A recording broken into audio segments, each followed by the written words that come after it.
Mari, jemaat yang dikasihi Tuhan, kita bersama-sama akan memperkatakan apa yang dimaksud dengan Pentakosta ketiga dan Mazmur 91. Apa yang dimaksud dengan Pentakosta ketiga?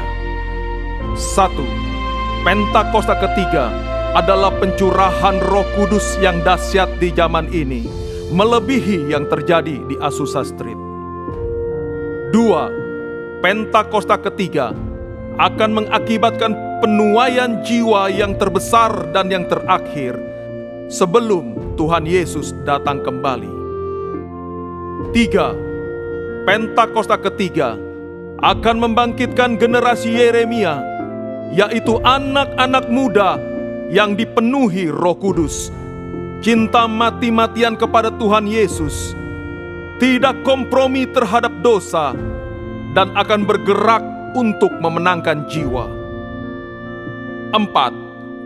Pentakosta ketiga lahir di Indonesia dan bergerak ke bangsa-bangsa. Gerakan ini dari timur ke barat dan akan kembali ke Yerusalem.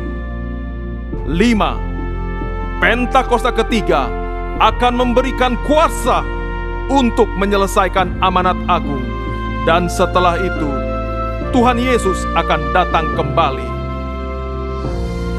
Dan mari bersama kita sepakat dan percaya akan firman Tuhan yang terdapat di dalam Mazmur 91. Dalam lindungan Allah, orang yang duduk dalam lindungan yang maha tinggi dan bermalam dalam naungan yang maha kuasa akan berkata kepada Tuhan, tempat perlindunganku dan kubu pertahananku, Allahku yang ku percayai.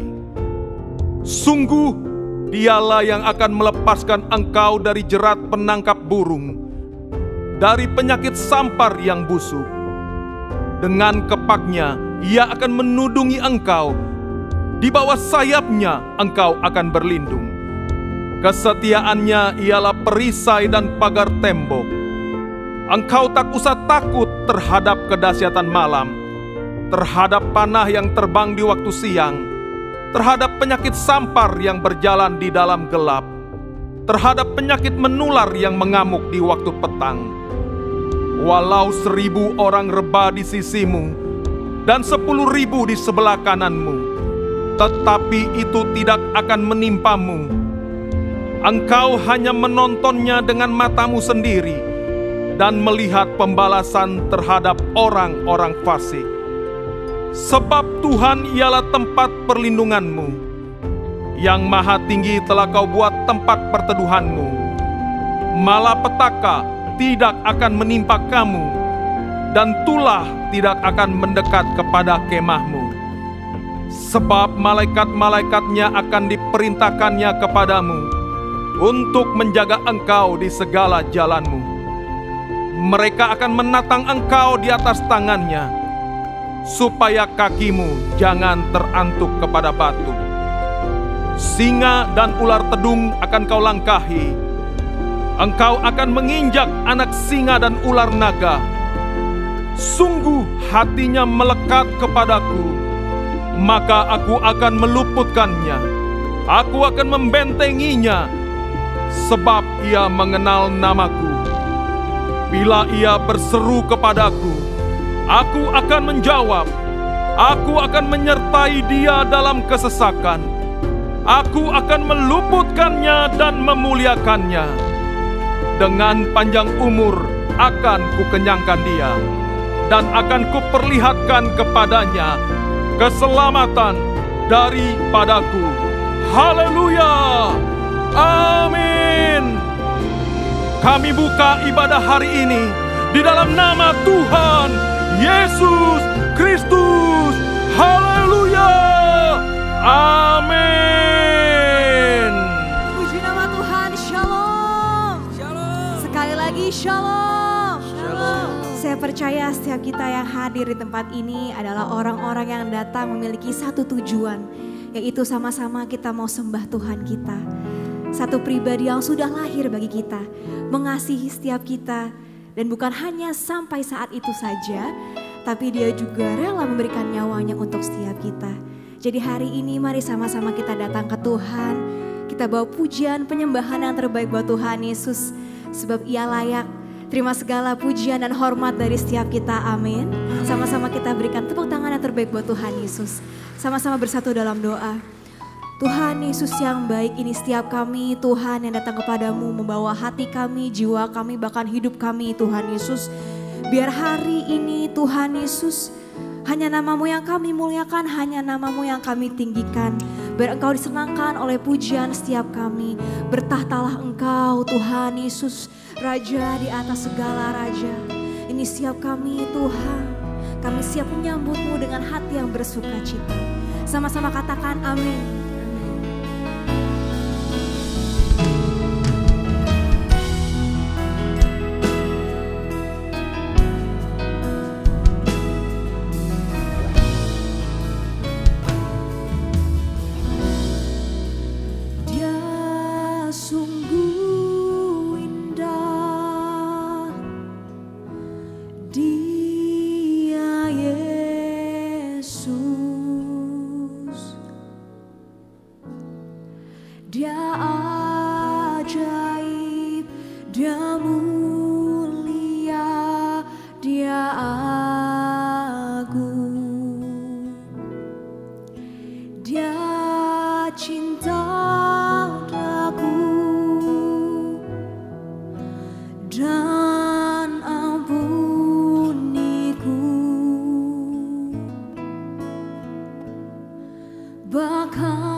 Sambutlah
di setiap kami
yang menyambutmu Tuhan Yesus.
kami sembah, yang kami puja Tuhan. Sambutlah Yesus, tinggikan Yesus, beri Dia hormat, pujian dan kuasa. Kami mengangkat tangan kami Tuhan, bagi yang mulia ku angkat tanganku, Kau ku puja, ku cinta.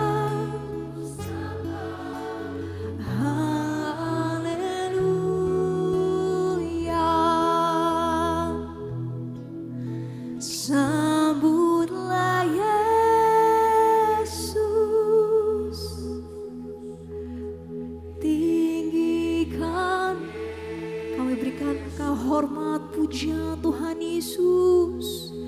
Beri Dia hormat, pujian dan kuasa. Kami umat-Mu Tuhan.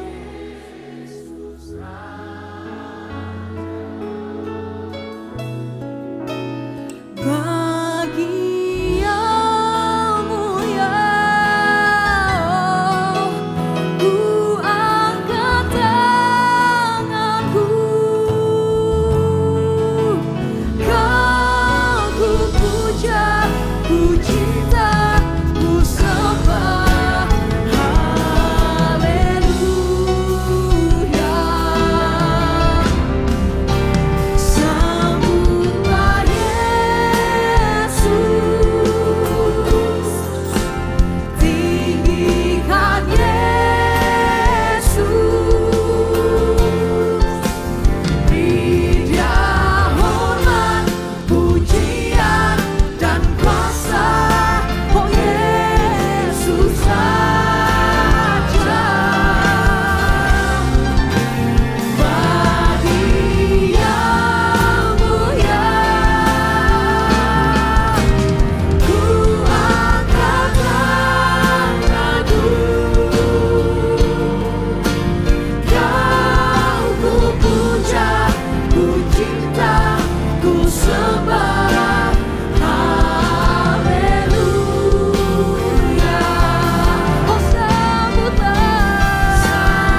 lagi nyatakan glory.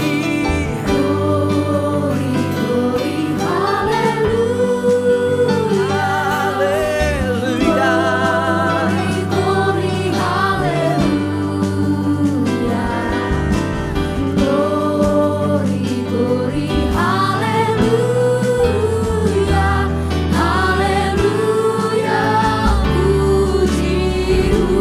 Glory, haleluya. Glory, haleluya.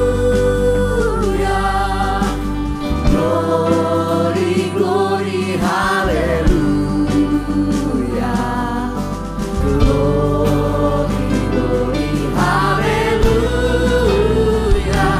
Haleluya, puji-Mu. Mari lebih lagi nyatakan glory, haleluya. Glory, haleluya. Kami naikkan setiap pujian pengagungan kami bagi-Mu Tuhan. Glory, glory, Haleluya, haleluya. puji-Mu. Glory bagi-Mu. Glory, haleluya. Glory, glory, haleluya. Glory, glory, haleluya, haleluya. Mari jemaat Tuhan, angkat kedua tanganmu dan nyatakan glory, glory,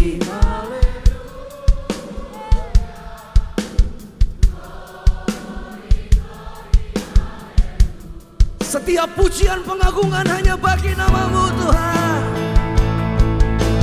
Haleluya. Haleluya, puji. Tepuk tangan yang terbaik buat Allah kita, Raja di atas segala raja. Glory, glory, haleluya. Glory, glory, haleluya. Glory, glory, haleluya. Haleluya. Puji. Haleluya. Haleluya, Puji-Mu. Haleluya, puji-Mu. Tepuk tangan yang terbaik, sorakan haleluya. Segala pujian, hormat, pengagungan hanya bagi nama-Mu Tuhan Yesus, Raja di atas segala raja. Di dalam nama Tuhan Yesus, sama-sama kita katakan amin. Sekali lagi tepuk tangan yang panjang buat Allah kita. Shalom Bapak Ibu Saudara yang dikasihi Tuhan. Shalom. Dia Raja di atas segala raja. Dialah jalan, kebenaran, dan kehidupan. Yang percaya sorakan amin. Amin. Haleluya. Sama-sama katakan Yesus jalan, kebenaran, dan jalan kehidupan. Itu yang Yesus katakan. Aku percaya amin. Di dalam namanya ada keselamatan kekal. Yesus jalan, Yesus jalan, kebenaran,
sambil lambaikan tangan dua-duanya. Come on, say glory, hallelujah.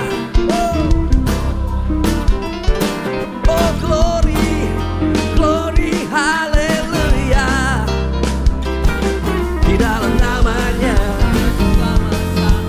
Sama-sama sekali lagi nyatakan glory, hallelujah. Glory, hallelujah. Oh glory, hallelujah. Glory, hallelujah. Di dalam namanya ada keselamatan berkat. Di dalam namanya, di dalam namanya ada keselamatan berkat. Di dalam namanya ada keselamatan. Tepuk tangan yang terbaik buat Tuhan kita.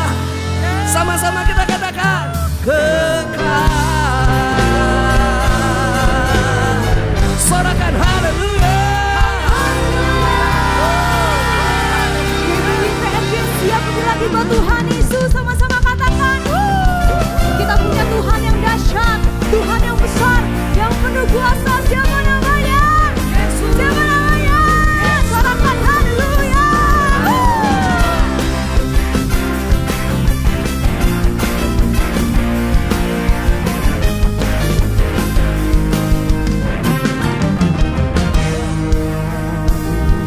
Sebab Tuhan maha besar dan sangat terpuji, Dia lebih dahsyat dari segala alam.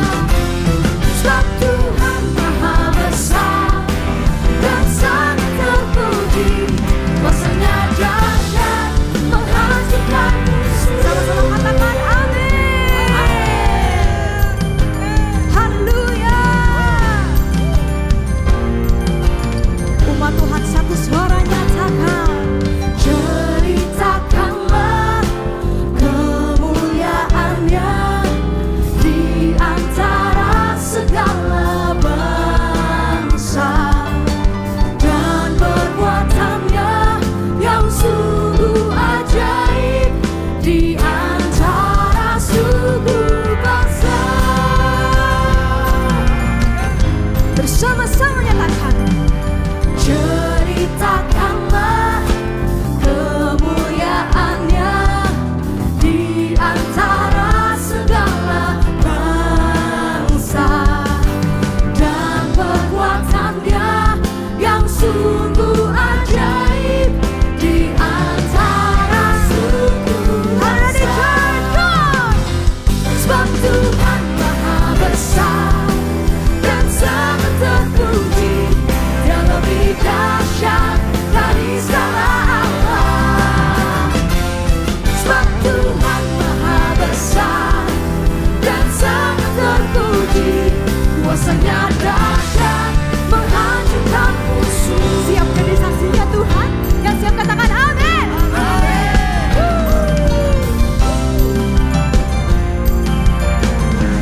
Satu suara.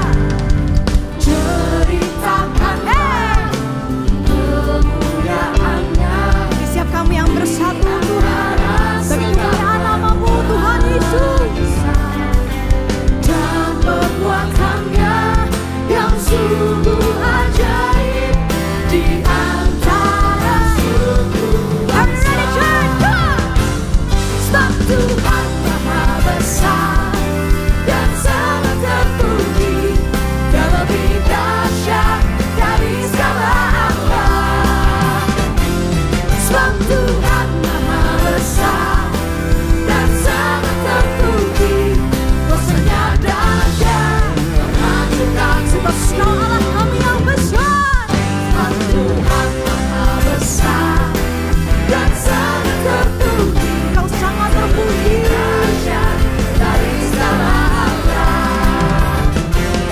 Sebab Tuhan maha besar dan sangat terpuji, kuasanya dahsyat menghancurkan musuh. Dengan hati yang bersuka.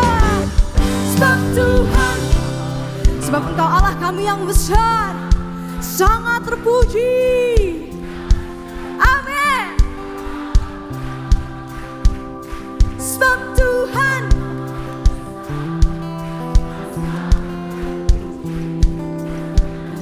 lebih lagi.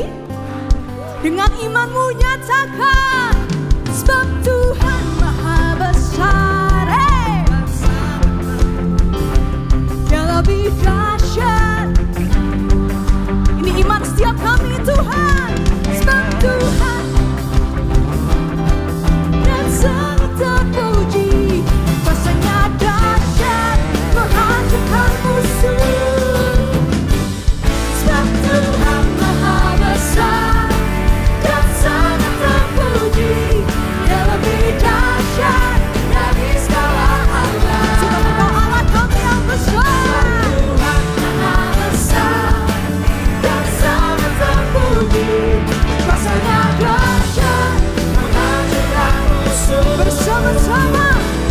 Kuasanya dahsyat, dahsyat, dahsyat, dahsyat, dahsyat, dahsyat, dahsyat, menghancurkan musuh. Tepuk tangan yang terbaik buat Tuhan Yesus. Sorak-sorak yang meriah. Selamat haleluya. Tuhan kita dahsyat, haleluya. Kami bersyukur Tuhan, kami kagum dan hormat bahwasannya Tuhan kami di atas segala Tuhan apapun. Engkau Tuhan Yesus Kristus yang hidup. Terima kasih Tuhan, dan kami juga mau berdoa saat ini. Mari jemaat Tuhan bersama-sama kita bersatu hati.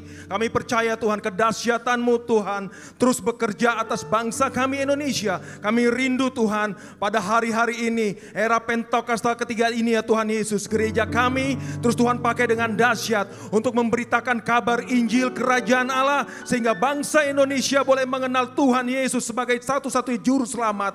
Engkau yang berkuasa dan berdaulat atas setiap kami. Kami berdoa ya Tuhan, memberkati pemerintahan yang ada saat ini. Kami tahu semua pemerintahan berasal daripada Tuhan. Engkau memerintah Tuhan atas Presiden Prabowo dan juga wakilnya Pak Gibran. Engkau memberikan hikmat kebijaksanaan untuk setiap pemerintahan yang ada ini, mengambil kebijakan dengan tepat, dengan strategis, dengan baik ya Bapa. Terutama untuk perekonomian bangsa Indonesia. Kami berdoa Indonesia diberikan kesejahteraan, Indonesia diberikan kemakmuran, Indonesia boleh terus semakin mandiri dan tangguh di dalam nama Tuhan Yesus. Terima kasih ya Bapa buat segala kebaikan-Mu. Kami tahu Indonesia berada di dalam tangan Engkau ya Bapa. Kami juga berdoa untuk gembala sidang kami Pak Niko, untuk gembala CK7 Dr. Yanto. Engkau memelihara kehidupan kedua hamba-Mu ini ya Bapa. Engkau memberikan kesehatan yang sempurna, dan seisi keluarga besarnya pun ada dalam perlindungan Tuhan. Engkau memberkati Pak Niko dan juga Dr. Yanto untuk membawa kesatuan tubuh Kristus, melahirkan pemimpin-pemimpin generasi yang dahsyat, yang penuh dengan Roh Kudus, untuk boleh membawa, melayani, mengasihi, menjangkau jiwa-jiwa pada akhir zaman ini ya Bapa, dan menjadikan setiap kami umat yang layak dan yang berkenan di hadapan Tuhan. Terima kasih Bapa. Kami juga berdoa untuk generasi Yeremia, setiap anak-anak muda yang ada di tempat ini ya Bapa. Setiap mereka sudah ada oleh karena Tuhan sendiri yang menetapkan dan yang memilihnya. Hai engkau anak-anak muda, kepadamu diberikan roh hikmat dan kebijaksanaan, kepadamu dilimpahkan 10 kali pengurapan yang dahsyat daripada Tuhan, yang membawa setiap engkau menjadi berkat, terang dan garam dunia dimanapun engkau berada. Engkau tidak sama dengan anak-anak dunia, bahkan engkau akan membawa pengaruh, engkau akan membawa dampak, engkau akan menjadi teladan, sehingga nama Tuhan pun dipermuliakan dalam kehidupanmu. Terus engkau memelihara iman, engkau semakin teguh di dalam kasih akan Kristus, dan engkau boleh memperhatikan dan menjangkau jiwa-jiwa yang ada. Engkau memberkati setiap keluarga daripada anak-anakmu ini ya Bapa. Setiap keluarga yang ada pun mereka diberkati oleh Tuhan berlimpah-limpah. Terima kasih Tuhan. Hanya di dalam nama Tuhan Yesus Kristus kami sudah berdoa dan mengucap syukur. Bersama-sama kita katakan amin. Silakan duduk Bapak Ibu yang dikasihi Tuhan Yesus. Kami rindu untuk menyambut, apakah ada dari Bapak Ibu yang baru pertama kali hadir beribadah di GBI PRJ, boleh lambaikan tangannya. Apakah ada? Ada di bagian depan sebelah kanan saya. Shalom. Ada lagi? Ada juga di sebelah kiri saya. Shalom. Selamat datang, selamat beribadah di GBI PRJ. Bagi para jiwa baru yang baru pertama kali hadir beribadah di GBI PRJ, boleh silakan mengisi form biodata jiwa baru dengan cara scan QR yang tertera di depan layar. Baik, saat ini kita akan menyaksikan pengumuman untuk seminggu ke depan. Untuk tim multimedia dipersilahkan.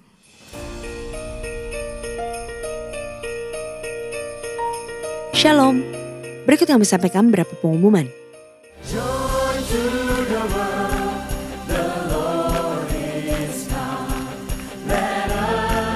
receive her gift. Let every heart prepare Him new, and heaven and nature sing, and heaven and nature sing, and heaven and nature sing.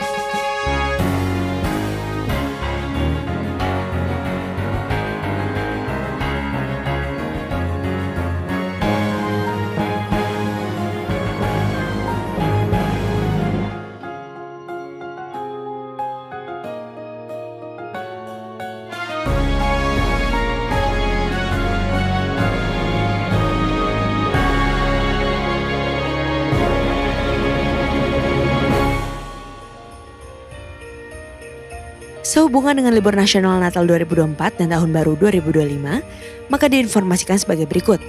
Mulai hari Senin 16 Desember 2024 sampai dengan Selasa 7 Januari 2025, untuk kantor OTP CK7 wilayah Timur dan Barat, Doa Fajar, Bible Study, Cool, Kom dan Rumah Doa diliburkan. Menara doa 24 jam tetap aktif seperti biasa. Ibadah minggu depan tanggal 29 Desember 2024 pukul 7, 9 dan 11.30 waktu Indonesia Barat dilayani oleh Pastor T. Development. Pukul 16.30 waktu Indonesia Barat dilayani oleh Pendeta Johan Lomoendo. GBI Perja Mandarin pukul 9 waktu Indonesia Barat dilayani oleh PDM Willy Santoso BSC. Ibadah raya disertai dengan ibadah King's Kid, ibadah anak berkebutuhan khusus,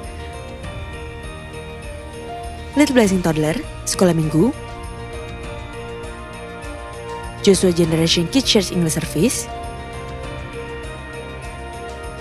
Junior Church Indonesian Service, 316 Youth English Service, dan ibadah 2PM yang adult and yang couple service. Untuk info lengkap seluruh kegiatan GBI PRJ CK7, maka Bapak Ibu dapat follow sosial media GBI PRJ baik di Instagram, TikTok, Facebook maupun Twitter. Sekian pengumuman pada hari ini. Terima kasih atas perhatian Bapak Ibu sekalian. Tuhan Yesus memberkati. Adalah Allah yang begitu baik bagi kami, Tuhan Yesus. Engkaulah Allah sumber kekuatan kami, Engkau pemulih kami, Tuhan. Kami sangat berterima kasih. Dan pada hari ini kami mau satukan hati kami memuji Engkau. Kami mau naikkan syukur yang terbaik bagimu, Tuhan Yesus. Terima kasih, Tuhan.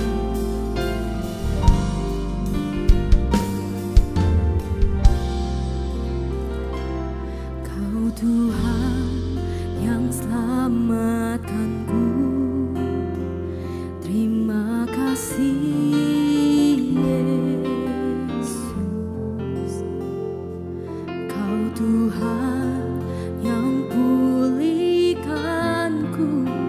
Terima kasih.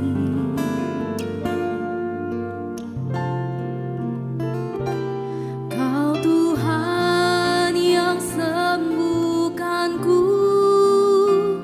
Terima kasih.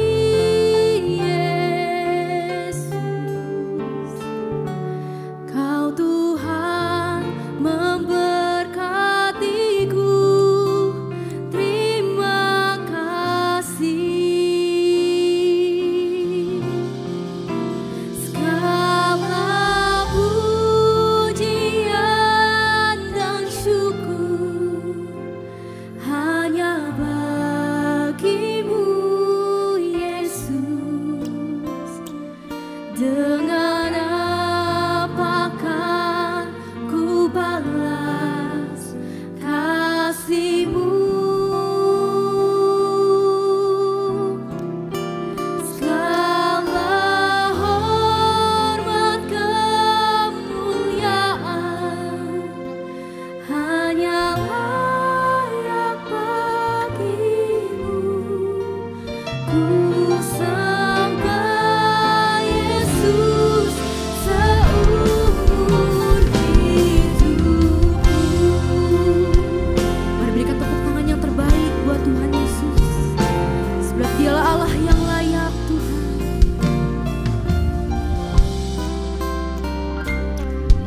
Tuhan yang selamatkanku. Terima kasih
Sama-sama kita nyatakan di hadapan Tuhan. Segala pujian hanya bagimu Tuhan Yesus. Sebab Engkau adalah Allah yang layak Tuhan.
Tuhan kami yang baik. Terima kasih Tuhan, Kau lahir buat kami ya Bapa. Sejak mengenal Engkau, kehidupan kami berubah drastis ya Bapa. Oh, we really love you, oh Jesus.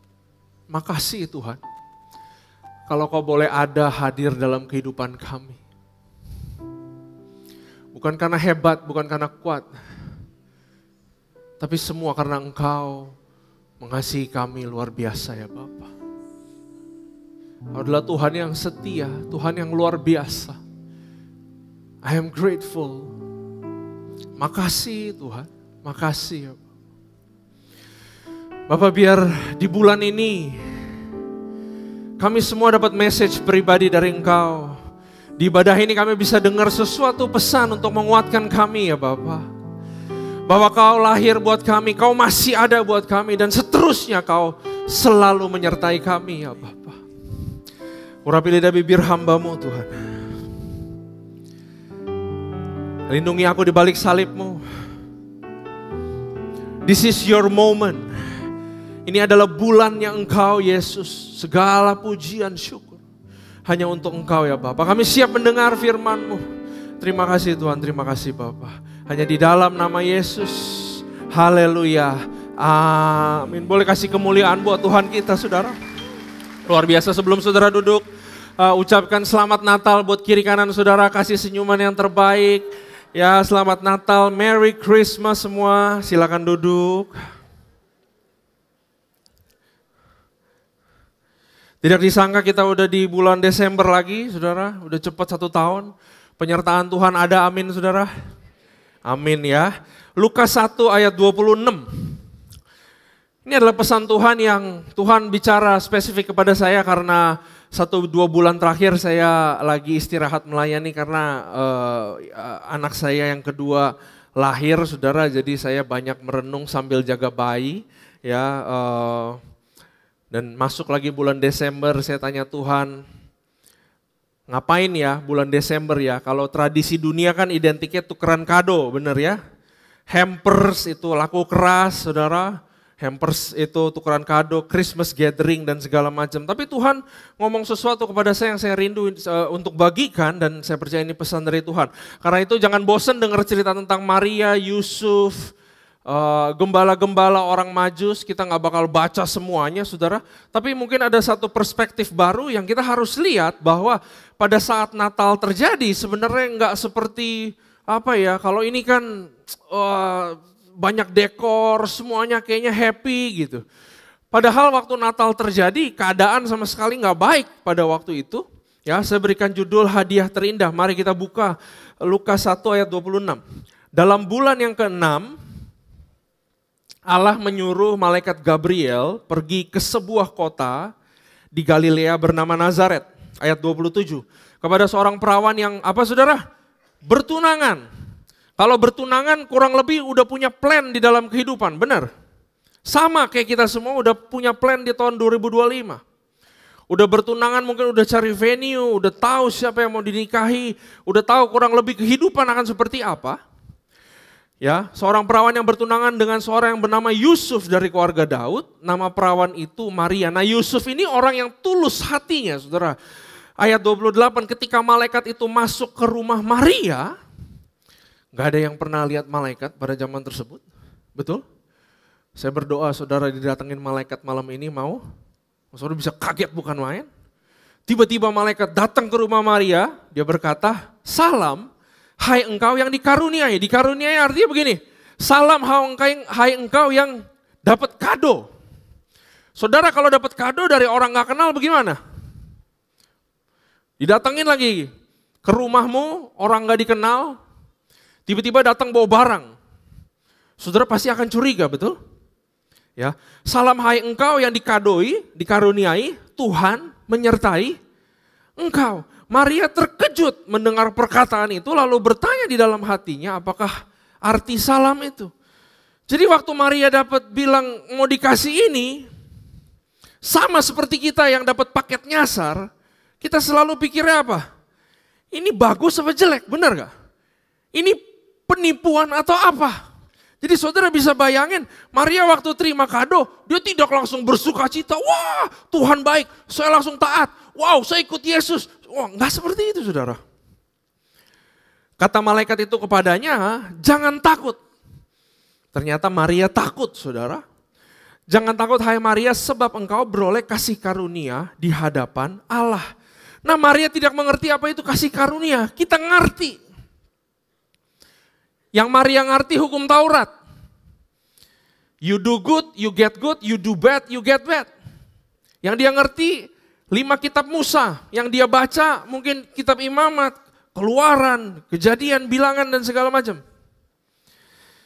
Tapi dia tidak mengerti apa itu kasih karunia. Jadi saudara bisa bayangin dia ketemu seseorang yang ngomongnya susah untuk dimengerti. Ayat 31, sesungguhnya engkau akan mengandung dan melahirkan seorang anak laki-laki, dan hendaklah engkau menamai dia Yesus. So, dalam situasi seperti ini, Maria sedang processing what happened. Malaikat terus berbicara, ayat 32, ia akan menjadi besar dan akan disebut anak Allah yang maha tinggi. Dan Tuhan Allah akan mengaruniakan kepadanya tahta Daud bapa leluhurnya. Dan ia akan menjadi raja atas kaum keturunan Yakub sampai selama-lamanya. Dan kerajaannya tidak akan berkesudahan. Saya kalau jadi Maria, saya akan bilang, lu ngomong apa sih? Gua gak ngerti semuanya. Makanya Maria dengan kata-kata yang lebih halus dia ngomong kepada malaikat itu, ayat 34. Kata Maria kepada malaikat itu, bagaimana semua itu bisa terjadi? Karena aku belum bersuami. Dalam tanda kutip dia bilang, lu salah alamat, bukan gua yang harusnya lu cari, kata Maria. Ayat 35 jawab malaikat itu kepadanya, Roh Kudus akan turun ke atasmu. Siapa Roh Kudus? Gak ada yang pernah lihat Roh Kudus, gak ada yang tahu siapa Roh Kudus. Kita tahu Roh Kudus, Pentakosta belum terjadi, betul? Roh Kudus akan turun atasmu, kuasa Allah yang maha tinggi akan menaungi engkau. Sebab itu anak yang kau lahirkan itu akan disebut kudus anak Allah. Dan sesungguhnya Elisabet, dia bawa-bawa lagi Elisabet, sanakmu itu yang mandul, ia pun sedang mengandung seorang anak laki-laki pada hari tuanya. Anaknya adalah Yohanes Pembaptis, saudara. Dan inilah bulan yang ke-6 bagi dia yang disebut mandul itu, sebab bagi Allah tidak ada yang mustahil. Kata Maria, sesungguhnya aku ini adalah hamba Tuhan, jadilah padaku menurut perkataanmu itu. Nah saudara, waktu saya baca perikop cerita ini, saya bilang sama Tuhan, kenapa kejadian ini harus terjadi? Kenapa tiba-tiba harus terjadi? Nah saudara, sebenarnya Natal adalah sebuah rencana yang jauh di belakang, sudah diplan sama Tuhan saudara. Kalau saudara baca di Kejadian 1 ayat 26, saya harus bilang ini, Kejadian 1 ayat 26, multimedia tolong. Firman Tuhan waktu dia ciptakan Adam dan Hawa bilang begini, berfirmanlah Allah, baiklah kita menjadikan manusia menurut gambar dan rupa kita. Supaya mereka apa saudara? Berkuasa atas ikan-ikan di laut dan burung-burung di udara, dan atas ternak dan atas seluruh bumi, dan atas segala binatang melata yang merayap di bumi. Apa hubungannya dengan firman ini? Tuhan bilang bahwa dia menciptakan bumi buat siapa yang berkuasa? Manusia, betul? Jadi yang punya otoritas berkuasa di bumi, menikmati segala sesuatu, memanage segala sesuatu itu siapa? Manusia, betul? Manusia itu ada tubuh, jiwa, dan ada roh, betul? Kita nggak ngomongin tentang jiwa, tapi dalam short message Tuhan bilang begini, yang bisa menikmati bumi, yang berkuasa atas bumi adalah makhluk yang punya roh dan tubuh, betul? Tuhan tidak punya tubuh, dia adalah roh. Dia spiritual being. Jadi waktu Tuhan bilang ini, dia bikin peraturan bahwa di dunia ini yang berkuasa adalah yang tubuh dan yang roh. Nah kemudian si iblis, saya yakin dia bukan bentuknya ular, karena ular juga ciptaan Tuhan, betul? Saya yakin iblis pasti menggunakan si ular, atau dia negosiasi sama si ular, karena dia pengen ambil kuasa yang Tuhan udah kasih kepada manusia. Makanya ular menipu Hawa Lalu akhirnya mereka berdua jatuh di dalam dosa, sehingga kekuasaan diambil sama si iblis. Karena si iblis waktu dia dalam bentuk ular, dia legal. Dia punya tubuh dan dia roh. Saudara paham sampai sini? Jadi pada saat ini, pada saat iblis itu mempergunakan si Hawa dan manusia jatuh di dalam dosa, Tuhan dengan segala kemahatauannya dia sudah tahu bahwa kehidupan manusia, saudara dan saya dan keturunan kita terus ke depan pasti menderita di tangan si iblis.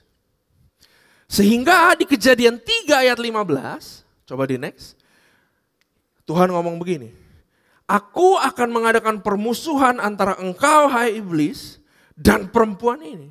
Antara keturunanmu dan keturunan perempuan ini.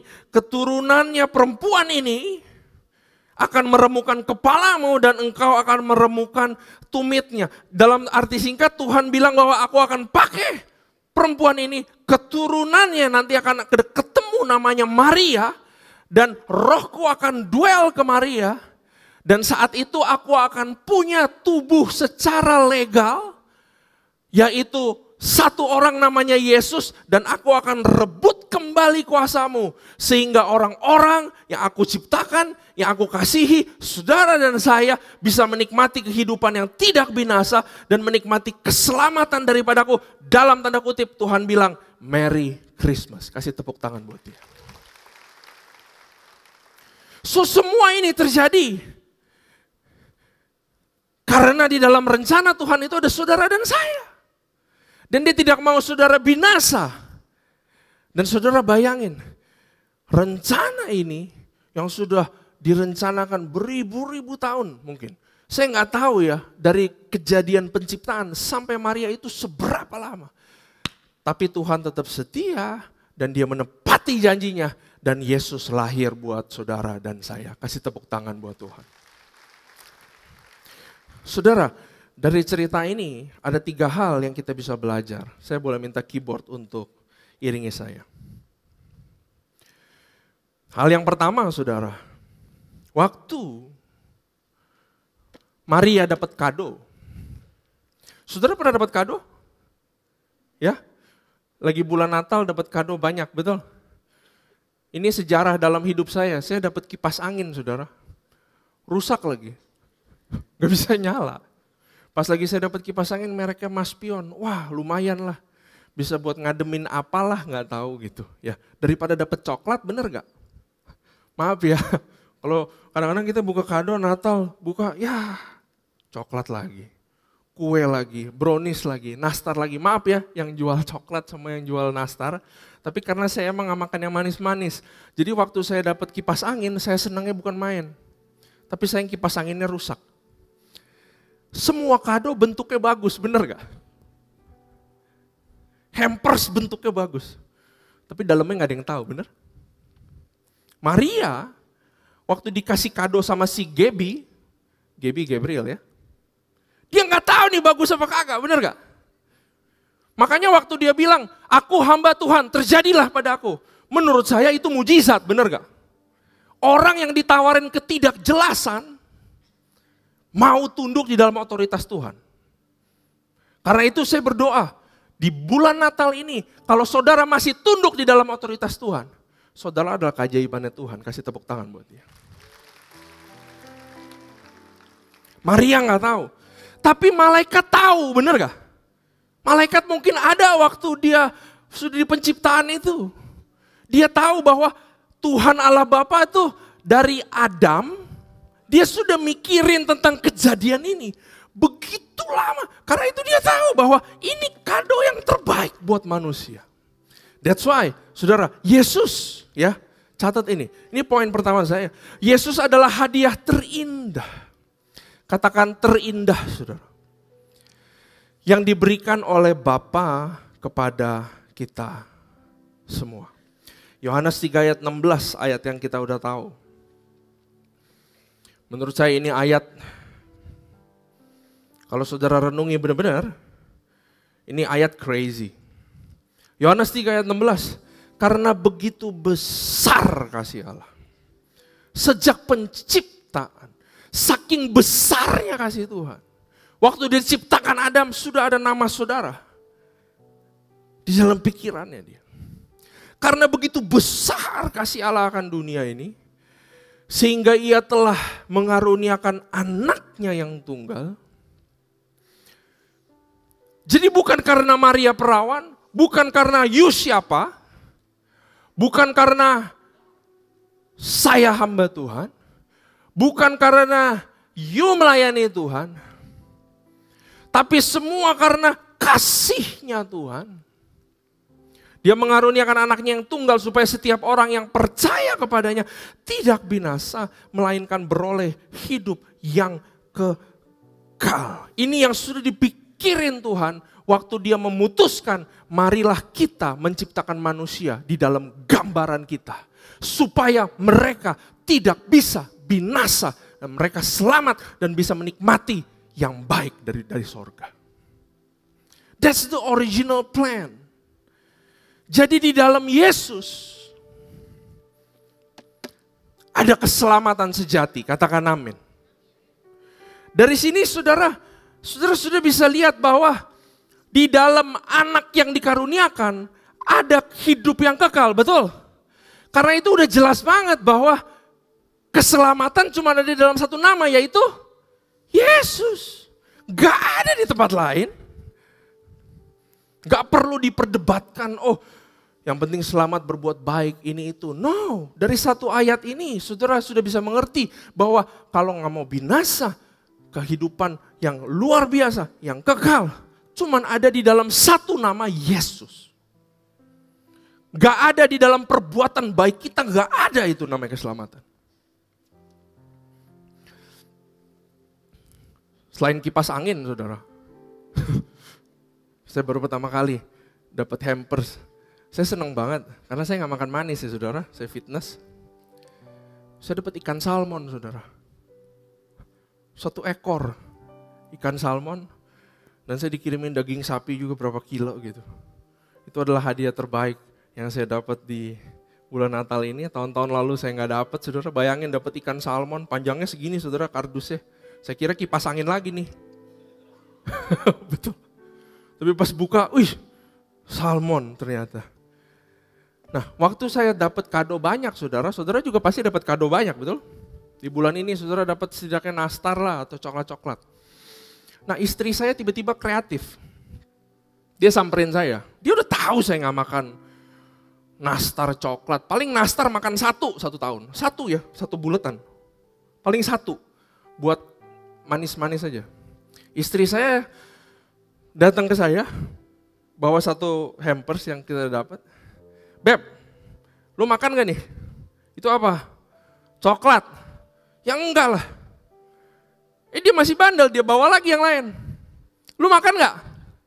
Enggak makan. Dia bawa lagi yang ketiga. Nastar atau apalah, saya udah gak tahu apa itu. Lu mau gak nih? Bilang gua gak mau lah, lu kenapa sih masih nanya-nanya? Saya bilang begitu. Kalau lu gak mau, kita kan dapat hadiah banyak nih. Kita juga mesti kasih hadiah ke orang-orang, dia bilang. Gimana kalau hadiah ini kita kasih lagi ke orang? Ada yang kayak saya, aji mumpung, dapetnya banyak, kita gak bisa habisin. Udahlah daripada gue beli lagi, ini gue oper aja ke orang. Terus saya bilang, emang yang itu lu mau kasih ke siapa? Oh ke ini. Terus saya bilang, jangan kasih ke dia deh. Saya mau bangun hubungan sama dia. Yang ini kasih ke itu boleh gak? Jangan, saya bilang. Terus akhirnya saya kesel, saya bilang, udah sih itu kan hadiah yang kita dapat. Dalam tanda kutip kan second kan, ngapain kasih lagi gitu, gak enak. Nanti dalamnya ada tulisan lah buat Randy atau apa. Saya kasih ke orang, saya yang malu gitu. Terus akhirnya saya bilang sama dia, udah kita gak makan, kita kasih ke satpam rumah aja, di komplek banyak. Nah saudara, dari cerita ini saya belajar satu hal bahwa di dalam mengasihi, kita manusia masih terbatas, betul? Kita masih kelompok-kelompok level-levelin orang, bener gak? Yang ini mesti yang ini mesti yang itu. Dan termasuk saya juga begitu. Kita ada kelemahan itu saudara. Tapi saya mau bilang bahwa Tuhan itu tidak begitu. Dia selalu hanya bisa kasih yang terbaik dan yang sempurna. Yakobus 1 ayat 17 berkata bahwa setiap pemberian yang apa? Baik, katakan baik. Dan hadiah yang sempurna. Datangnya dari surga, diturunkan oleh Allah pencipta segala terang di langit. Ialah Allah yang tidak berubah dan tidak pula menyebabkan kegelapan apapun. Jadi Tuhan tidak bisa memberikan yang jelek kepada saudara. Dia harus memberikan yang terbaik buat dirimu. Kalau saya perhatiin anak muda, saya juga masih muda, saudara sebenarnya. Tapi kalau saya perhatiin anak-anak muda zaman sekarang yang mungkin umurnya 18, 19, 20 sampai 25, mungkin 27 ya. Di sini banyak anak muda. Kalau saya ngeliatin anak-anak muda sekarang, cari jodohnya agresif bukan main loh. Bener apa bener? Yang cewek sekarang ngejar yang cowok loh. Agresif. Mereka berusaha segenap hati, jiwa dan pikiran, bukan untuk menyembah Tuhan, tapi untuk cari jodoh. Terus saya bilang sama mereka, dalam hati saya gak berani ngomong sama mereka. Saya bilang, kenapa sih gak tanya Tuhan aja? Kenapa gak minta sama Tuhan aja sih kalau soal jodoh? Mungkin dari beberapa mereka takut berdoa minta sama Tuhan. Karena takut dikasih yang gak sesuai sama apa yang mereka mau. Betul? Saya mintanya begini. Ntar kalau saya berdoa sama Tuhan dikasih yang begitu. Saya kan gak mau yang kayak begitu. Seolah-olah kayak Tuhan gak punya selera, saudara. Padahal selera kita datangnya dari siapa? Dari Tuhan, benar gak?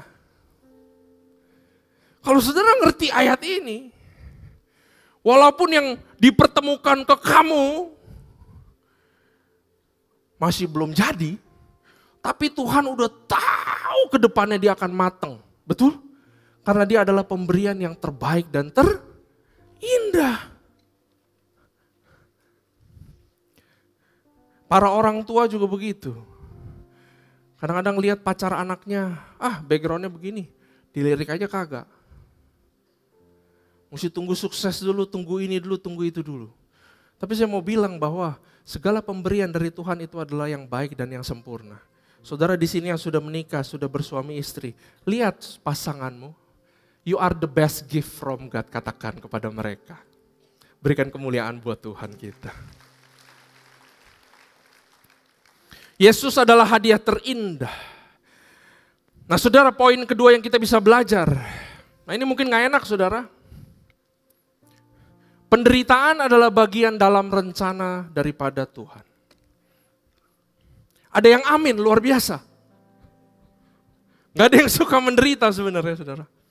Tapi waktu Maria terima ini, waktu dia bilang ke malaikat, dia bilang, jadilah kehendak Tuhan. Sama persis seperti Yesus di Taman Getsemani yang bilang bahwa jadilah kehendakmu bukan kehendakku. Artinya di dalam ini walaupun ada yang terindah, tapi ada juga yang namanya penderitaan.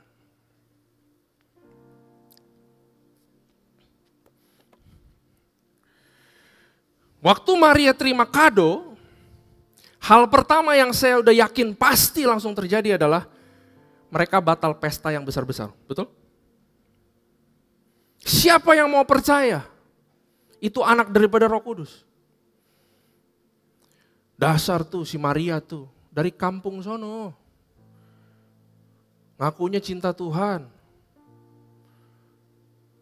Tapi sekarang dia bunting. Si Yusuf tuh pasti si Yusuf tuh kerjaannya. Suf, lu ya? Bukan. Siapa dong? Roh Kudus. Anak mana itu? Mana si Roh Kudus? Gak ada yang tahu hal itu. Inilah yang harus dihadapi Maria. Kemarin istri saya lahiran saudara di week ke-39 dipaksa-paksa sama dia.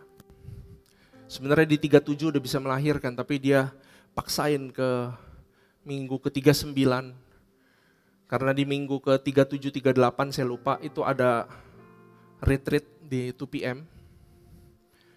Dia bilang, kapan lagi saya bawa anak di dalam perut dan diurapi katanya. Dia enak ngomong begitu, saya yang pusing saudara. Karena tiap hari ngeluh sakit terus. Udah gede banget, apalagi kita ke Bogor, jalanannya naik turun dan segala macam. Saya takut dia lahiran di tempat retreat. Sekalian tuh anak lahir dan baptis kali ya, belum bisa ya. Tapi saya lihat istri saya sudah begitu menderita saudara.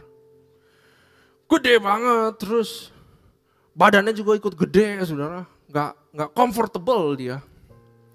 Nah saya bayangin si Maria juga kayak begitu, tapi dia harus jalan dari Nazaret ke Bethlehem itu 120 kilometer. Dia harus jalan kaki, dia harus alami penderitaan. Dia mungkin udah bilang, kenapa sih harus alami semua ini?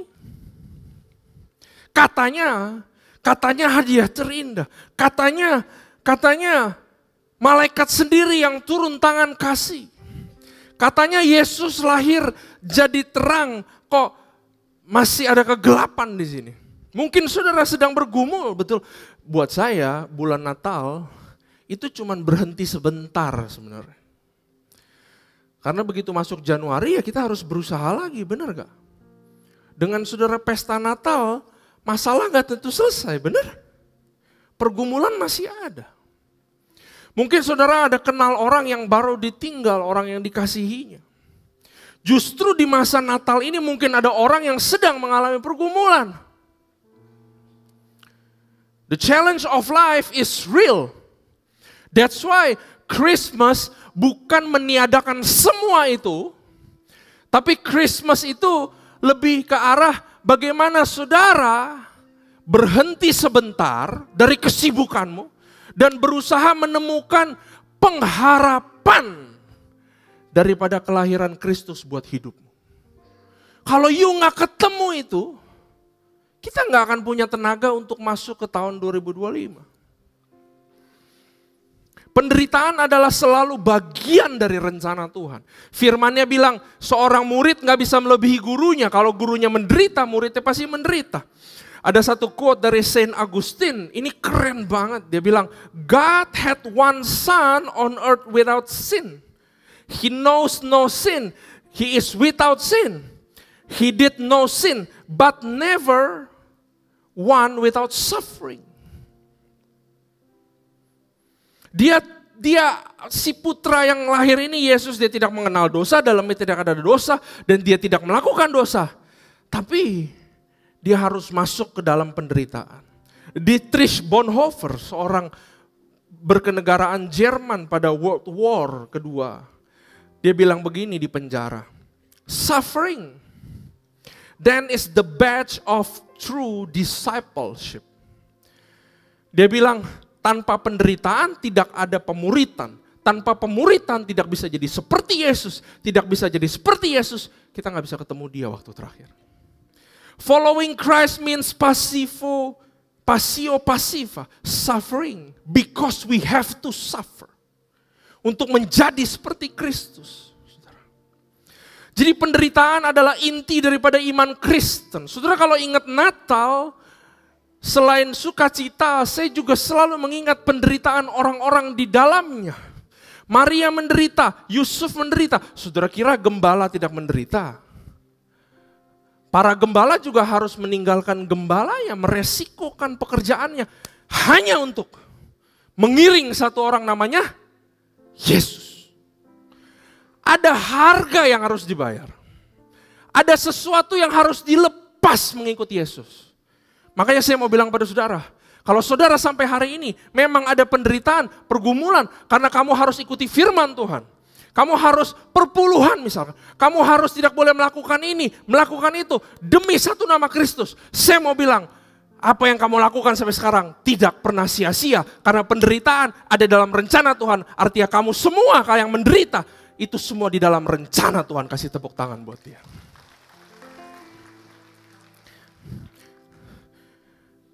Ada seseorang yang menderita luar biasa beberapa bulan lalu. Seseorang ini saya harus cerita karena sampai sekarang masih memberkati saya, saudara. Dia seorang perempuan. dia divonis cancer, breast cancer, kanker payudara. Dan kata dokter, payudaranya harus diangkat sebelah. Justru memasuki bulan Natal dia harus pergi ke rumah sakit dan mengurus banyak hal, saudara. Keluarga ini bergumul bukan main. Mereka kenal Kristus kok secara pribadi. Dan diusut demi usut ternyata memang ada sejarah kanker di keluarganya. Dan bukan dia doang tapi papanya juga terkena kanker, saudara. Nah, singkat cerita, dia punya anak kecil yang berumur 3 tahun, persis. Dan setelah dia pengobatan di luar negeri, sudah diangkat sebelah, saudara. Mereka masih mourning, masih berduka. Mereka masih bertanya, kenapa Tuhan biarkan kita alami hal ini? Nah, saya nggak bisa bayangkan perasaan seorang perempuan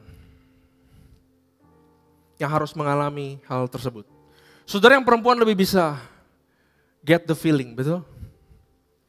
Orangnya juga nggak tua, mungkin seumuran saya, saudara. Nah, di dalam masa sulitnya, dia berusaha mencari kebahagiaan lewat hal-hal yang kita anggap sepele. Tapi karena saking menderitanya, dia harus cari something yang bisa bikin dia sedikit tersenyum. Saudara ngerti ya situasi seperti itu ya?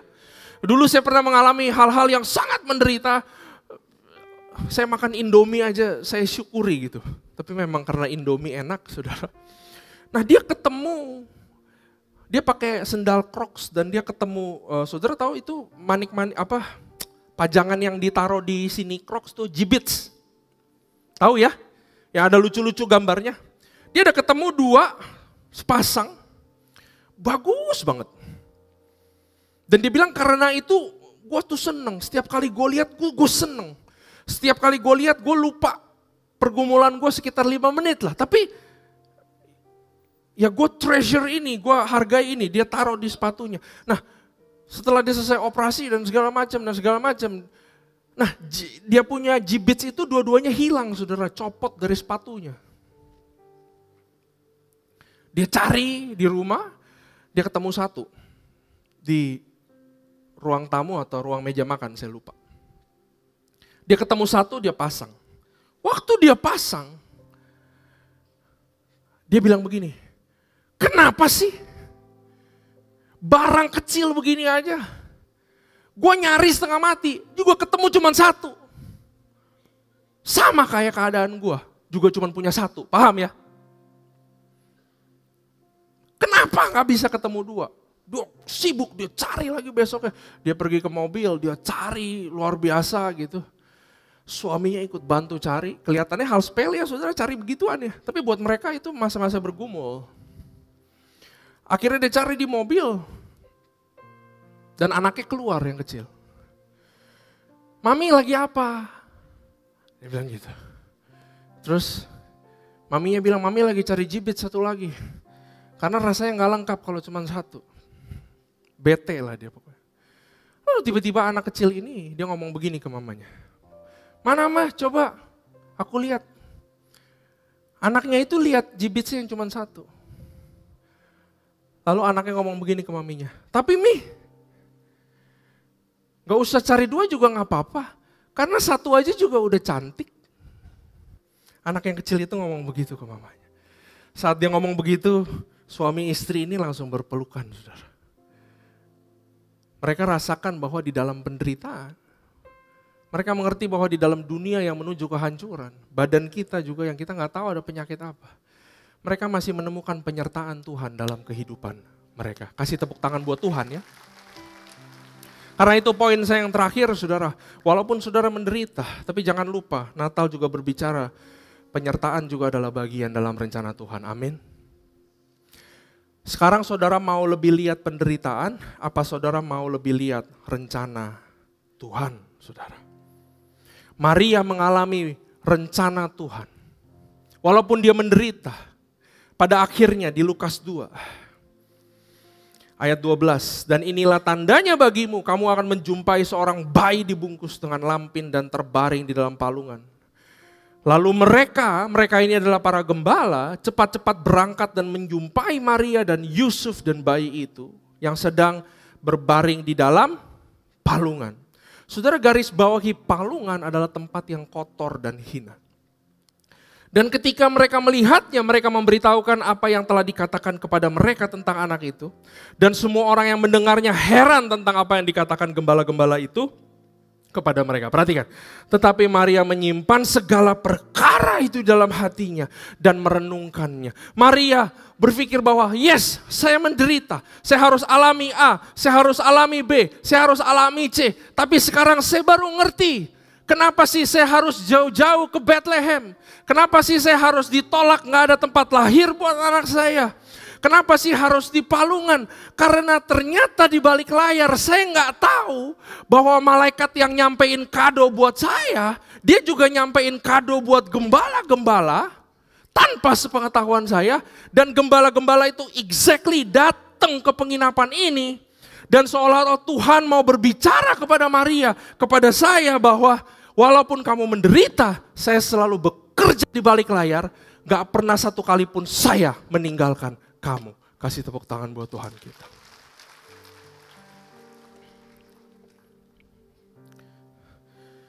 Saya akan akhiri dengan ayat ini, saudara. Yesaya 9 ayat yang kelima.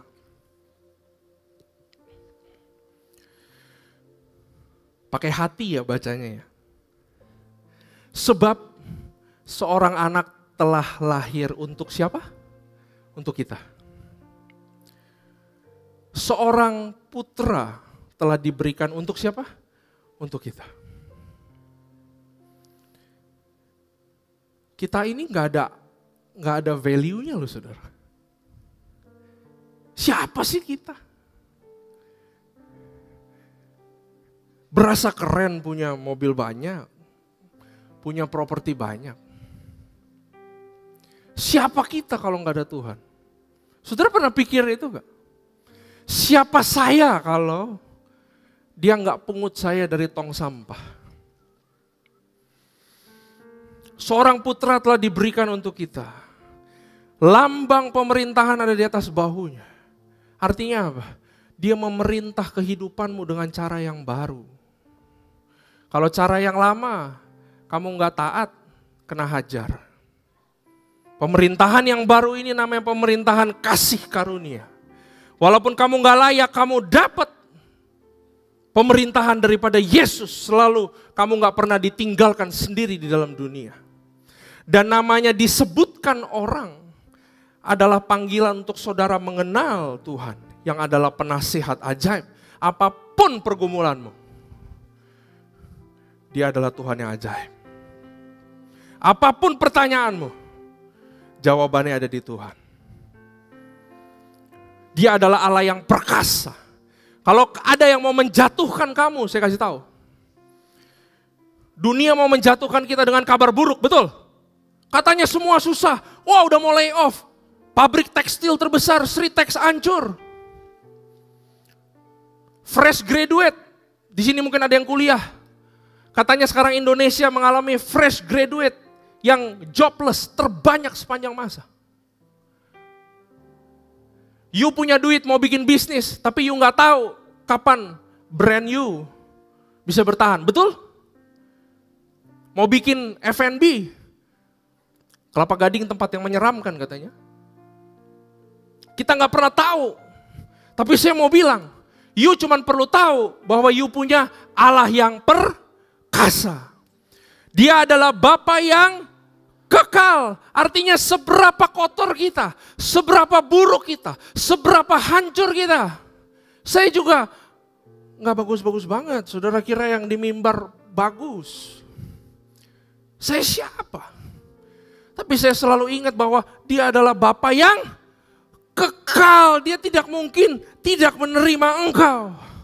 Dan Dia adalah Raja damai. Artinya kalau kamu put your trust in Him, kalau kamu percaya Tuhan, damai yang Dia punya adalah punya engkau juga, saudara. Kenapa sih? Terakhir ya, tim musik siap-siap. Kenapa sih harus lahir di Palungan? Kasih saya cerita yang lebih bagus sedikit dong, bener? Setidaknya anak raja lebih baik dikit.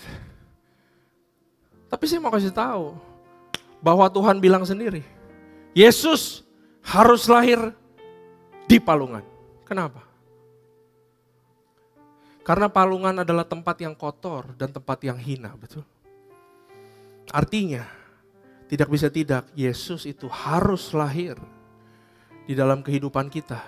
Yang juga gak bersih-bersih banget. Yang juga kita adalah orang hina dan orang kotor. Buat Yesus tidak masalah untuk lahir di tempat yang kotor. Artinya tidak pernah masalah buat dia lahir di dalam kehidupan kita.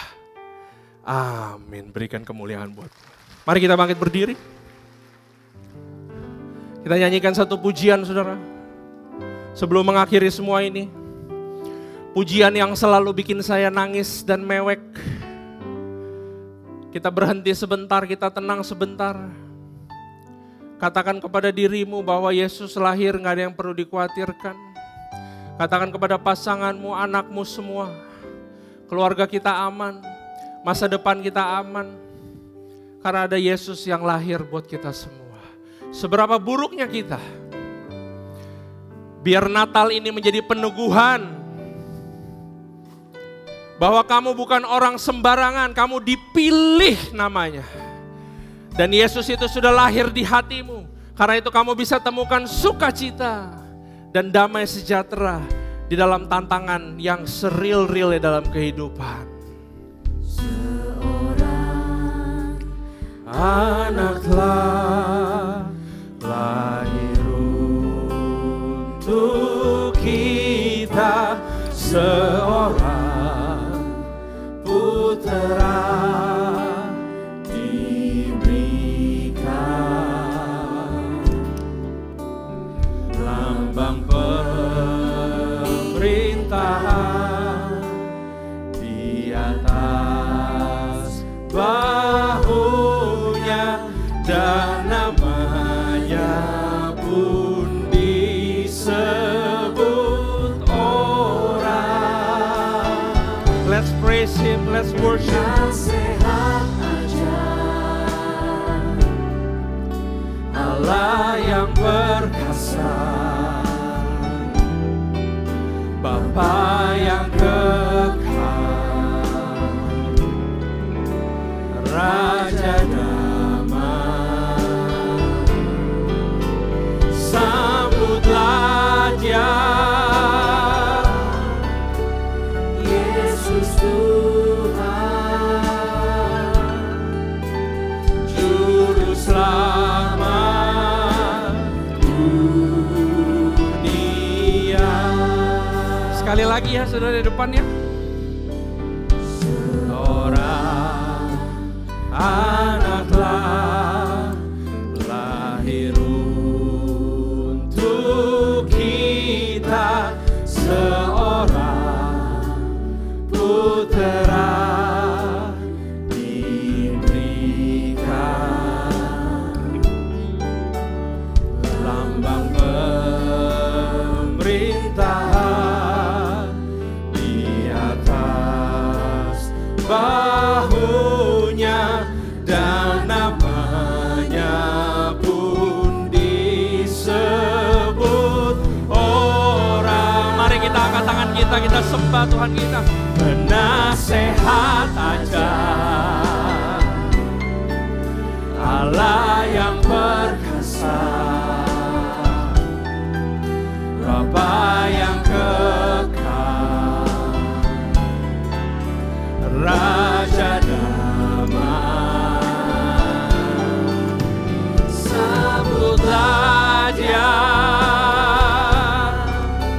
Yesus Tuhan,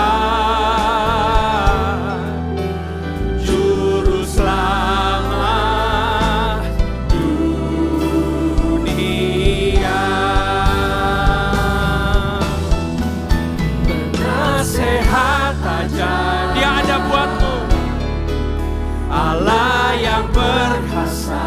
Dia ada di belakangmu, saudara.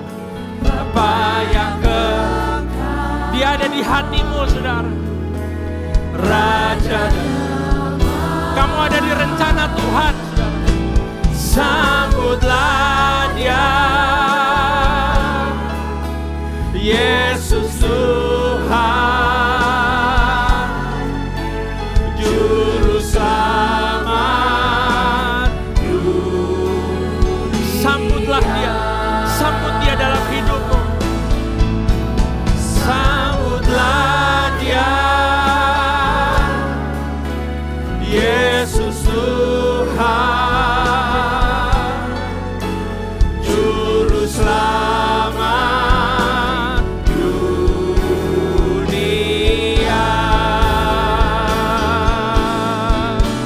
Sambutlah Dia,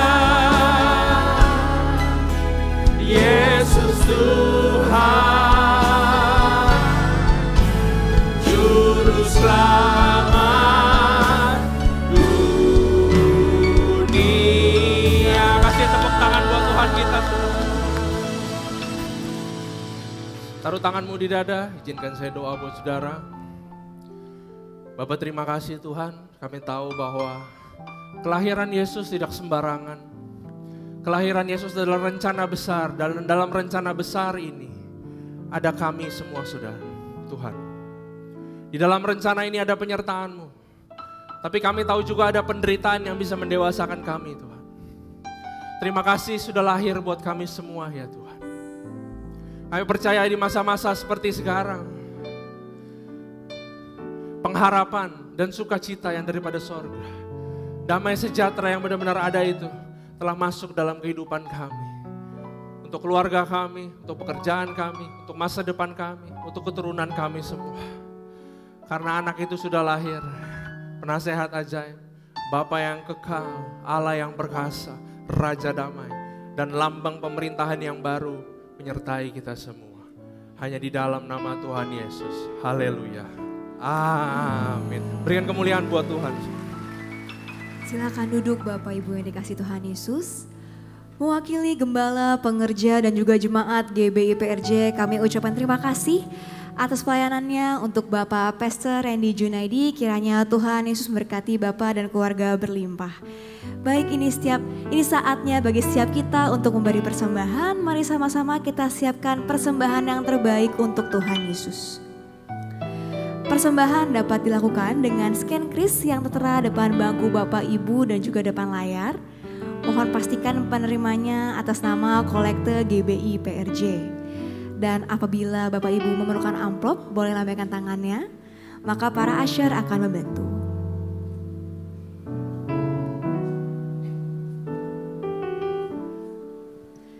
Baik, jika sudah siap dengan hormat, saya undang setiap kita untuk bangkit berdiri. Kita akan doa deklarasi persembahan dan dilanjutkan dengan doa tutup serta doa berkat.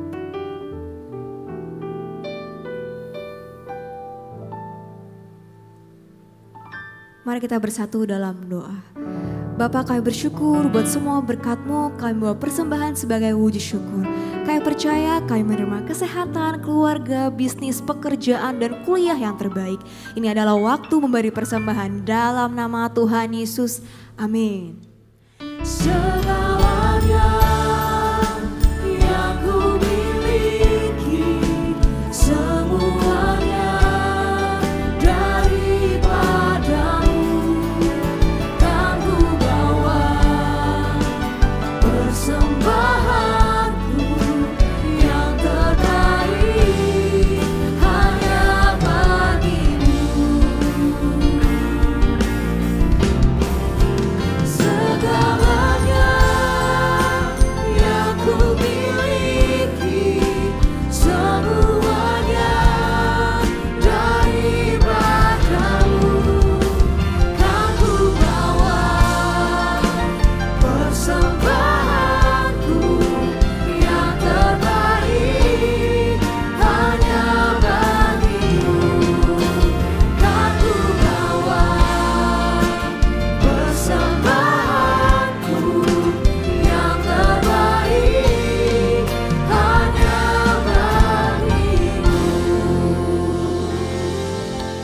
kasih Yesus untuk hari ini Tuhan. Terima kasih untuk penyertaan-Mu Tuhan sepanjang minggu ini Tuhan.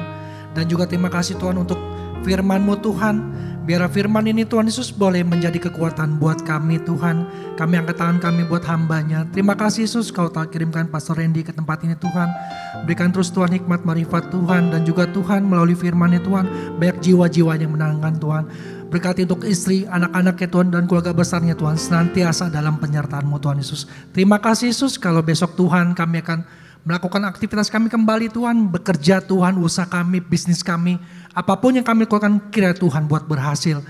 Berkati anak kami dalam studinya Tuhan. Berikan kepintaran 10 kali lipat daripada duniawi. Jemaat GBI Perjeng kasih Tuhan. Terimalah berkat yang berlimpah-limpah dari Bapa di surga. Cinta kasih daripada anak kita Tuhan Yesus Kristus. Dan persekutuan manis dan Roh Kudus. Mulai saat ini sampai Tuhan Yesus datang untuk kedua kalinya. Menjemput kita di awan-awan permai. Bahkan untuk selama-lamanya. Bagi saudara terima berkat. Mari katakan amin. Shalom saudara. Natal merupakan sebuah perayaan yang sangat dinantikan oleh banyak orang Kristen. Di banyak tempat, Natal biasanya dirayakan bersama-sama dengan sukacita dan dalam persekutuan yang hangat bersama keluarga, kerabat, dan sahabat. Kebiasaan merayakan Natal dalam kebersamaan dengan keluarga tidak terlepas dari tradisi orang-orang Yahudi untuk berkumpul dan makan bersama dengan keluarga dalam merayakan hari-hari besar. Injil Lukas menceritakan kelahiran Yesus Kristus di Bethlehem. Bersamaan dengan peristiwa sensus yang diadakan oleh Kekaisaran Romawi, pada waktu itu semua keluarga dalam jajahan Kekaisaran Romawi harus berkumpul di kota leluhur mereka. Yusuf dan Maria yang berasal dari keturunan Daud harus pergi ke kota Daud yang bernama Bethlehem. Meskipun pertemuan ini didorong oleh kewajiban dari pemerintahan Romawi, hal ini menjadi tonggak sejarah dalam merayakan Natal, di mana keluarga-keluarga berkumpul dari berbagai daerah dan perantauan. Kelahiran Yesus Kristus sendiri dirayakan oleh orang-orang dari berbagai latar belakang dan status sosial. Kelompok yang pertama itu adalah kelompok gembala. Mereka ini mewakili orang Yahudi. Mereka orang yang sederhana dalam hal ekonomi maupun kepandaian. Kelompok yang kedua itu adalah orang Majus dari timur. Mereka ini mewakili orang yang bukan Yahudi. Mereka orang pandai dan orang kaya. Nah, dua kelompok ini datang kepada Tuhan Yesus untuk menyembahnya. Dari hal-hal tersebut, kita dapat melihat bahwa Natal berbicara mengenai persekutuan, persatuan, dan juga penyatuan keluarga. Perayaan Natal sendiri mencerminkan nilai-nilai kekristenan. Di antaranya, yang pertama keluarga. Dalam kitab Kejadian, tergambarkan dengan jelas bahwa keluarga adalah sebuah lembaga yang secara khusus diciptakan langsung oleh Tuhan. Penciptaan Adam dan Hawa sebagai keluarga adalah bukti penciptaan lembaga keluarga oleh Tuhan secara khusus dan spesial. Yang kedua, persekutuan. Persekutuan perlu diusahakan dan diberikan prioritas dalam keluarga. Yang ketiga, memberi dan saling berbagi. Natal mengingatkan kita akan kerelaan dalam memberi tanpa mengharapkan balasan. Seperti yang diajarkan oleh Allah sendiri. Ia mengaruniakan anaknya yang tunggal supaya manusia yang percaya kepadanya dapat memperoleh hidup yang kekal. Tercatat di dalam Yohanes 3 ayatnya yang ke-16. Demikian juga kehidupan orang Kristen, mencerminkan apa yang sudah diteladankan oleh Allah sendiri untuk memiliki kerelaan dalam memberi dan berbagi kepada orang lain. Yang keempat, kerelaan untuk saling memaafkan dan komitmen bersama untuk memulihkan hubungan. Dalam sebuah hubungan, pastilah terjadi kata-kata yang menyakitkan, tingkah laku yang merugikan, prinsip yang berbeda, bahkan keadaan pun dapat membuat hubungan menjadi dingin. Untuk mengatasi itu semua, berbagai pihak harus memiliki kerelaan untuk saling memaafkan, bahkan menerima kelebihan dan kekurangan dari setiap anggota keluarga. Persekutuan yang hangat tidak dapat terjadi tanpa adanya komitmen untuk saling memaafkan, saling menerima, bahkan kerinduan untuk terjadinya pemulihan hubungan bagi setiap hubungan yang rusak. Roma 12 ayat 18 menuliskan, sedapat-dapatnya kalau hal itu bergantung padamu, hiduplah dalam damai dengan semua orang. Efesus 4 ayat 32, tetapi hendaklah kamu ramah seorang terhadap yang lain, penuh kasih mesra dan saling mengampuni, sebagaimana Allah di dalam Kristus telah mengampuni kamu. Yang kelima, melayani bersama. Yosua 24 ayat 15b menuliskan, tetapi aku dan seisi rumahku, kami akan beribadah kepada Tuhan. Di masa ini, di saat setiap orang tenggelam dalam kesibukannya masing-masing, perayaan Natal mengingatkan kita akan pentingnya untuk memulihkan dan memelihara sebuah hubungan. Allah yang maha besar dan maha agung saja rela untuk mengaruniakan anaknya yang tunggal demi memulihkan hubungan antara Allah dan manusia yang sudah rusak. Demikian juga harapan Allah bagi kita semua. Setelah hubungan vertikal dengan Allah dipulihkan, hubungan horizontal kita pun dengan sesama, dengan keluarga, kerabat, dan sahabat pun dipulihkan. Tugas utama kita adalah menyelesaikan amanat agung Tuhan Yesus. Tugas besar ini hanya bisa kita lakukan kalau kita sebagai anggota tubuh Kristus mau bersatu dengan rendah hati. Dengan kasih dan cinta seperti yang telah Tuhan Yesus ajarkan, kita mampu bekerja bersama untuk mewujudkannya. Saudara, untuk penjelasan lebih lengkap dari tim teologi kami, silakan untuk membuka link yang ada di atas atau scan QR Code yang tersedia. Merry Christmas everyone and Happy Holiday. Tuhan Yesus memberkati.